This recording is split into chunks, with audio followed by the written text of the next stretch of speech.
আজকে তোমাদের সাথে একটা ম্যাজিক ট্রিক শেয়ার করব। আমার আগে প্রচুর পরিমাণে চুল উঠতো, বলার মতন নয় সেটা। তো এখন আমার চুল ওঠেই না, সেটা কি করে সেটাই তোমাদের সাথে শেয়ার করব। আমি অনেক কিছু সার্চ করে নিজে আগে ট্রাই করেছি, নিজে উপকার পেয়েছি, তাই তোমাদের সাথে এটা শেয়ার করছি। প্রথমেই নিয়ে নিয়েছিলাম নারকেল তেল। নারকেল তেলটা আমি শালিমার নারকেল তেল নিয়েছি, তোমরা যে কোনো নারকেল তেল নিতে পারো। তারপরে এখানে নিয়েছিলাম কেশরী পাতা বা ভৃঙ্গরাজ, জবা ফুল। আর এখানে জবা পাতা আর কারি পাতাটা না মিক্সড হয়ে গেছে, তাই আমি তোমাদেরকে আলাদা করে দেখাতে পারিনি। তারপরে এখানে পেঁয়াজের কতগুলো ওপরের খোসা নিয়ে নিয়েছিলাম। আর অ্যালোভেরা আমি আগের দিন কেটে একটু জলে ভিজিয়ে রেখেছিলাম, না একটা কষ বেরায়, সেটা ভালো নয়, তো ওটা জলে ভিজিয়ে রাখলে চলে যায়।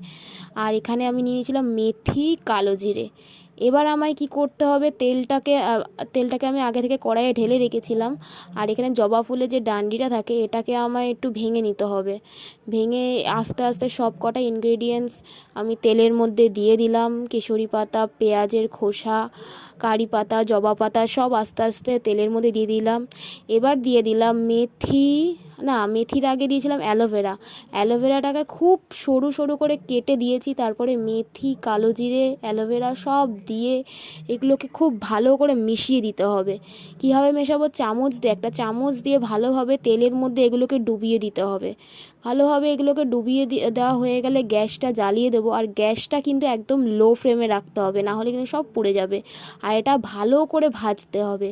এখানে দেখা যাচ্ছে এখনও এটা ভাজা হয়নি, এখানে আরও একটু ভাজতে হবে। এখন দেখা যাচ্ছে যে হ্যাঁ, পুরোপুরি তাও ভাজা হয়ে গেছে। এবারে কি করতে হবে, গ্যাসটাকে নিভিয়ে দিতে হবে আর এটাকে খুব ভালোভাবে ঠান্ডা করতে হবে।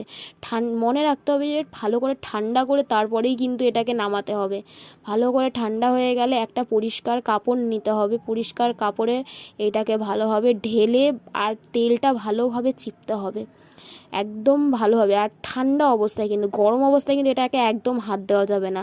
আর এই তেলটা এমনই একটা তেল যেটা ছেলে মেয়ে সবাই মাখতে পারে, সবার উপকার হবে। আমি পুরো 100% তোমাদেরকে দিচ্ছি, কিন্তু ধৈর্য ধরে মাখতে হবে, ধৈর্য ধরে এটাকে ট্রাই করতে হবে, কিন্তু তোমরা উপকার পাবে। আর এই যে তেলটা ছাকার পরে যেগুলো বেরোলো এইগুলো আমি ফেলে দেবো না, এগুলোকে আমি পেস্ট করে মাথায় মেখে নেব, কিছুই ফেলা যাবে না। এর পেস্ট করে ভালো করে মাথায় মাখার ভিডিওটা আমি তোমাদের করতে পারিনি, কিন্তু এসে স্নান করে এসে আমি মাথায় সিরাম মেখে নিলাম। চুলটা